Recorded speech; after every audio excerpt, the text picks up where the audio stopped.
A major Formula One shake-up has just been locked in, and it could change the competitive balance of the sport far sooner than many expected. The FIA has officially confirmed a series of important changes to the 2027 Formula One power unit regulations, while also approving key safety adjustments for 2026. At first glance, the changes may look technical, but the reality is much bigger. The governing body is responding directly to concerns raised by drivers and teams about the future direction of the sport, especially regarding performance, racing quality and safety. The biggest change concerns the balance between combustion and electric power. Starting in 2027, Formula One will move to a 58-42 split between the internal combustion engine and electric power.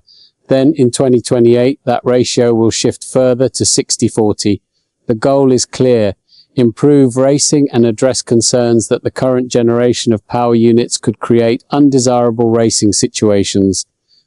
To make the transition possible without forcing major redesigns of cars and components, Formula One will also introduce supporting measures, including limits on reconnaissance laps at certain circuits and, if necessary, race distances being shortened by 1 or 2 laps.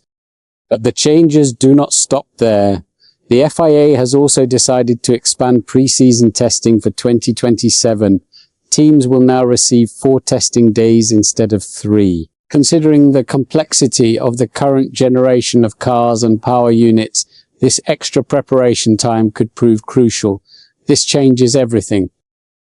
FIA President Mohammed Ben Sulayem emphasized that the work does not end when new regulations are introduced. He said the FIA continues to work closely with teams and stakeholders to ensure the rules evolve in a way that balances innovation, sustainability, performance, and fan appeal. His comments highlight an important reality. The sport is still adapting, and further adjustments remain possible as Formula One enters this new era. And this is where the situation becomes serious. Safety concerns have also forced the FIA into another significant adjustment. Earlier this year, drivers warned that the boost function could become dangerous in wet conditions because of the sudden surge in torque delivered by the new generation cars. As a result, the FIA had removed boost usage in the rain. Now, after further evaluation, the governing body has partially restored it. However, it will only be used to prevent power loss rather than provide extra performance. Overtake mode will remain disabled in low grip conditions. The intention is simple: maintain safer and more predictable behavior when visibility and grip are compromised. That's the real issue. Another important change involves extreme weather management. The FIA confirmed that heat hazard declarations can now be applied separately to sprint races and main Grands Prix. Previously, the declaration covered the entire event. Now, officials will have greater flexibility, allowing cooling measures and ballast requirements to be activated only when necessary. As temperatures continue to become a growing concern in Formula One, this adjustment could have a direct impact on future race weekends.